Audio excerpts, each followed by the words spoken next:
अक्सर जब हम घर पर गोला कबाब बनाते हैं तो या तो वो ड्राई हो जाते हैं या फ्राई करते वक्त टूट जाते हैं। और जब कढ़ाई बनाते हैं तो उसमें रेस्टोरेंट वाली रिचनेस और टेस्ट बिल्कुल नहीं आता। तो क्या आपके साथ भी ये प्रॉब्लम है? अगर हाँ तो आज की ये रेसिपी आप लोगों के लिए गेम चेंजर होने वाली है। आज मैं बना रही हूँ गोला कबाब कढ़ाई, लेकिन बिल्कुल डिफरेंट और स्पेशल तरीके से। इस रेसिपी में मैं आपके साथ स्टेप बाय स्टेप वो सारे सीक्रेट्स बताऊंगी जिससे आपके गोला कबाब कभी भी ड्राई नहीं होंगे, बिल्कुल सॉफ्ट जूसी और परफेक्ट शेप में रहेंगे। और सिर्फ इतना ही नहीं, हम इसे एक ऐसे रिच स्पाइसी और क्रीमी कढ़ाई ग्रेवी में बनाएंगे जो टेस्ट में बिल्कुल होटल या ढाबा स्टाइल होगी। इस रेसिपी की खास बात यह है कि कोई भी कॉम्प्लिकेटेड इंग्रेडिएंट की ज़रूरत नहीं है। सिर्फ सिंपल किचन आइटम से ही आप एक ज़बरदस्त और प्रोफेशनल लेवल की डिश बनाकर तैयार कर सकते हैं। तो चलें फिर शुरू करते हैं इसको बनाना। तो ये गोला कबाब कढ़ाई बनाने के लिए यहाँ पर मैंने 4 तीखी वाली हरी मिर्चें ली हैं, 3/4 कप हैं हरे धनिए के पत्ते और एक मीडियम साइज़ की प्याज है। इसको मैं चॉपर में फ़ाइन चॉप करूँगी, क्योंकि जब सब्जियों को आप गोश्त के साथ चॉप करते हैं तो फ़ाइन चॉप नहीं हो पाती। तो सबसे पहले सारी सब्जियों को बारीक चॉप कर लेना है ताकि कीमे के साथ अच्छी तरह से कंबाइन हो जाए। जितनी अच्छी तरह से आप सब्जियों को चॉप करेंगे उतना ही हमारे कबाबों का टेक्सचर बिल्कुल परफेक्ट आएगा और कबाब बिल्कुल स्मूथ बनकर तैयार होंगे। और ये स्टेप आपकी गोला कबाब कढ़ाई का टेस्ट ऑटोमेटिकली नेक्स्ट लेवल पर लेकर चला जाएगा। यहाँ मैंने लिया है 500 ग्राम चिकन का कीमा। ये मेरे पास चिकन का गोश्त था जिसको मैंने चॉपर में चॉप कर लिया है। गोश्त को मैंने अच्छी तरह से पहले वॉश और ड्राई कर लिया था। गोश्त में किसी भी तरह का मॉइस्चर नहीं होना चाहिए, इस बात का आपने ख़ास ख्याल रखना है। 1 टेबल स्पून अदरक लहसुन का पेस्ट ऐड करेंगे। 2 बड़े साइज़ के ब्रेड के स्लाइस थे, इसको मैं तोड़कर इसमें ऐड कर रही हूँ। इन स्लाइसेस को ऐड करने का मकसद ये है कि कीमे या सब्ज़ी में अगर कोई मॉइस्चर होगा भी तो उसको ये एब्ज़ॉर्ब कर लेंगे, जिससे हमारे कबाब फ्राई करते वक्त टूटेंगे नहीं। मज़ीद कुछ चीज़ें ऐड कर रही हूँ। 1 टीस्पून डाल रही हूँ मैं नमक, 1 टीस्पून है पिसी लाल मिर्चें, हल्दी का पाउडर सिर्फ 1/4 टीस्पून इसमें ऐड करेंगे। 1 टीस्पून इसमें ज़ीरे का पाउडर डालेंगे और 1 टीस्पून ही इसमें क्रश हुआ हुआ धनिया शामिल करेंगे। काली मिर्च का पाउडर इसमें हाफ़ टी स्पून ऐड कर रही हूँ और घर का पिसा हुआ खुशबूदार गरम मसाला भी मैंने इसमें हाफ़ टी स्पून ऐड किया है। कुटी लाल मिर्चों का इस्तेमाल कर रही हूँ, ये 1 टीस्पून है और मिर्चों की क्वांटिटी आप अपने टेस्ट के हिसाब से कम ज़्यादा कर सकते हैं। 1 लीमू का रस इसमें शामिल कर दिया है। कबाबों को सॉफ्ट और जूसी बनाने के लिए 2 टेबल स्पून मैं इसमें घी का ऐड कर रही हूँ। आप यहाँ पर बटर या फिर कुकिंग ऑयल का भी इस्तेमाल कर सकते हैं। इस स्टेप से कबाब बहुत ही सॉफ्ट और जूसी बनकर तैयार होंगे। कवर करेंगे और तकरीबन 2 से 3 मिनट के लिए चॉपर को चलाएंगे ताकि कीमे का मिक्स बिल्कुल स्मूथ हो जाए। जितनी अच्छी तरह से कीमा कंबाइन होगा, जितनी अच्छी तरह से पिसेगा, उतने ही स्मूथ कबाब बनकर तैयार होंगे। कीमे को बिल्कुल बारीक पीसना है ताकि कबाब फ्राई करते वक्त कहीं से भी क्रैक ना आए और कबाब बिल्कुल स्मूथ बनकर तैयार हो। यहाँ मैं कीमा आपको चेक करा देती हूँ कि देखिए इतना बारीक कीमा आपने रखना है ताकि परफेक्ट शेप के साथ कबाब बनकर तैयार हो। अब कबाबों को शेप देने के लिए पहले आपने हाथ को ऑयल लगाकर ग्रीस करना है ताकि मिक्सर हाथों पे ना चिपके। एक छोटे साइज़ का पोर्शन लेंगे क्योंकि गोला कबाब का साइज़ थोड़ा छोटा होता है।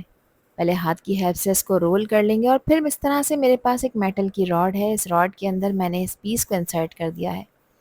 अच्छी तरह से इसको प्रेस करते हुए यहाँ पर इसको एक गोला कबाब का शेप देंगे। अगर आपके पास इस तरह की सीख नहीं है तो आप पेंसिल या फिर यहाँ पर स्ट्रॉ का भी इस्तेमाल कर सकते हैं। तो देखें एक गोला कबाब हमारा बिल्कुल तैयार हो चुका है। बाकी के कीमे के भी इसी तरह से गोला कबाब बनाकर तैयार कर लेंगे और आधा किलो कीमे में आप ईज़िली 15 से 16 गोला कबाब बनाकर तैयार कर सकते हैं। और इस पॉइंट पर आप इनको फ्रीज़ कर रख सकते हैं किसी भी एयरटाइट कंटेनर में या ज़िपलॉक बैग में। 1 महीने के लिए अपने फ्रीज़र में ये बिल्कुल भी ख़राब नहीं होते। फिर जिस वक़्त आपका दिल चाहे आप इन्हें फ्रीज़र से निकालें और गरमा-गरम इन कबाबों को आपने सर्व करना है। अब इनको फ्राई करने के लिए एक पैन में मैं डाल रही हूँ तकरीबन 1/3 कप जितना कुकिंग ऑयल, क्योंकि इनको शैलो फ्राई करना है। अच्छा, गैस का फ्लेम इस वक्त आपने लो मीडियम की तरफ रखना है। 1 बाय 1 करके कबाबों का बैच इसमें ऐड करते जाएंगे। अच्छा, कबाबों को यहाँ पर लो मीडियम फ्लेम पे फ्राई करना है ताकि कबाब अंदर तक पक जाएं, कच्चे बिल्कुल ना रहें। 2 से 3 मिनट तक एक साइड को फ्राई करेंगे और फिर इसके बाद इसकी साइड चेंज करेंगे। तो देखिए एक साइड पे एक अच्छा खूबसूरत सा गोल्डन कलर आ चुका है, दूसरी साइड को भी तकरीबन 2 से 3 मिनट के लिए फ्राई करना है। ये चिकन के कबाब हैं तो इनका टोटल फ्राइंग टाइम है 7 से 8 मिनट। अगर इस रेसिपी को आप बीफ या मटन के साथ तैयार कर रहे हैं तो 10 मिनट का टाइम लग सकता है। पैन में जगह बनती जा रही थी तो यहाँ पर मैंने मज़ीद इसमें कबाब ऐड कर लिए हैं। इनको आपने ओवर फ्राई बिल्कुल भी नहीं करना, सिर्फ इतना है कि बाहर से एक लाइट गोल्डन कलर के हो जाएं और अंदर से जूसी भी रहें। क्योंकि बाद में जब आप इनको कढ़ाई में भी कुक होने देंगे तो अगर थोड़ी बहुत कसर रह भी गई है तो वो भी कम्प्लीटली कवर हो जाएगी। तो देखिए कितने सॉफ्ट और परफेक्ट शेप में कबाब बन रहे हैं, ना टूट रहे हैं और ना ही ड्राई हो रहे हैं, बिल्कुल रेस्टोरेंट स्टाइल रेडी हो रहे हैं। इस स्टेज पे कबाब परफेक्टली सील हो चुके होते हैं, बाहर से हल्के से क्रिस्पी और अंदर से सुपर सॉफ्ट और जूसी। बिल्कुल वही टेक्सचर जो एक परफेक्ट गोला कबाब कढ़ाई के लिए चाहिए होता है। तो देखिए कितना अच्छा खूबसूरत सा गोल्डन कलर इसके ऊपर आ चुका है, ना ही ये चिपक रहे हैं, बिल्कुल परफेक्ट बनकर तैयार हुए हैं। बस अब इन्हें गर्म ऑयल से निकाल कर एक प्लेट में रखें। आप इस पॉइंट पर इनको कोयले का स्मोक भी दे सकते हैं। अब जिस ऑयल में मैंने कबाबों को फ्राई करा था उस ऑयल को मैं छान रही हूँ, क्योंकि अब मुझे यहाँ पर कढ़ाई का मसाला बनाकर तैयार करना है। अब ये ऑयल क्वांटिटी में कम है तो यहाँ पर मैं तकरीबन 2 से 3 टेबल स्पून ऑयल इसमें मज़ीद ऐड करूँगी। एक बड़े साइज़ की प्याज को मैंने बारीक चॉप कर लिया है, ये इसमें ऐड करेंगे। और प्याज को ऑयल में फ्राई करेंगे इतना कि प्याज का कलर यहाँ पर लाइट गोल्डन कलर का हो जाए। शुरू में प्याज थोड़ी सी सॉफ्ट होगी और फिर स्लोली इसका कलर चेंज होना शुरू हो जाएगा। ये स्टेप बहुत इंपॉर्टेंट है क्योंकि इससे कढ़ाई का बेस फ्लेवर डेवलप होता है। इनको लगातार चलाते हुए आपने फ्राई करना है ताकि हर साइड से इवनली गोल्डन हो जाए। लेकिन ध्यान रखें कि इसको जलाना नहीं है वरना टेस्ट कड़वा हो सकता है। परफेक्ट स्टेज ये है कि जब प्याज यहाँ पर लाइट ब्राउन कलर की हो जाए तो इसमें से खुशबू आने लगेगी। ये वो पॉइंट है जहाँ आपकी ग्रेवी का असली टेस्ट बिल्ड होता है। अब इस पॉइंट पर मैं इसमें ऐड कर दूंगी 1 टेबलस्पून अदरक लहसुन का पेस्ट और इस पेस्ट को डालकर अच्छी तरह से इसमें फ्राई कर लूँगी ताकि इसका जो कच्चापन है ये बिल्कुल ख़त्म हो जाए और एक प्यारी सी खुशबू आना शुरू हो जाए। यहाँ पर तकरीबन 1 से 2 मिनट के लिए मैंने इसको भी भून लिया है। अब इसमें शामिल कर रही हूँ मैं 3 मीडियम साइज़ के टमाटर जिसका मैंने पेस्ट बना लिया है। वैसे तो आप चॉप कर भी ऐड कर सकते हैं, लेकिन अगर आप पेस्ट ऐड करेंगे तो उससे ग्रेवी का टेक्सचर बिल्कुल स्मूथ बनकर तैयार होगा। अब टमाटरों को भी इसमें तकरीबन 4 से 5 मिनट के लिए भून लेंगे, मगर साथ ही इसमें कुछ स्पाइसेस ऐड कर रही हूँ। 1 टीस्पून नमक है, 1 टीस्पून इसमें पिसी लाल मिर्चें डाली हैं, जिसकी क्वांटिटी आप अपने टेस्ट के हिसाब से कम ज़्यादा कर सकते हैं। धनिया का पाउडर भी 1 टीस्पून डालेंगे और सिर्फ 1/4 टीस्पून इसमें हल्दी का पाउडर डाला है अच्छे कलर के लिए। अब ये मसाले कच्चे हैं, इनको भी टमाटरों के साथ भूनना बेहद ज़रूरी है ताकि इनका भी जो रॉ फ्लेवर है ये बिल्कुल ख़त्म हो जाए। लगातार चलाते हुए लो मीडियम फ्लेम पे आपने इसको भूनना है ताकि टमाटरों का पानी ड्राई हो जाए और ऑयल इसमें से सेपरेट नज़र आना शुरू हो जाए। अब देखिए ऑयल सेपरेट नज़र आने लगा है, मसाले भुन चुके हैं और टमाटरों का पानी भी ड्राई हो चुका है। अब इसको रिच और क्रीमी टेक्सचर देने के लिए इसमें मैंने 2 टेबल स्पून दही ऐड किया है और दही को अच्छी तरह से फेंट कर इसमें ऐड करना है। दही ना सिर्फ इसको एक रिच क्रीमी टेक्सचर देगा बल्कि इसके टेस्ट को भी इन्हेंस करेगा।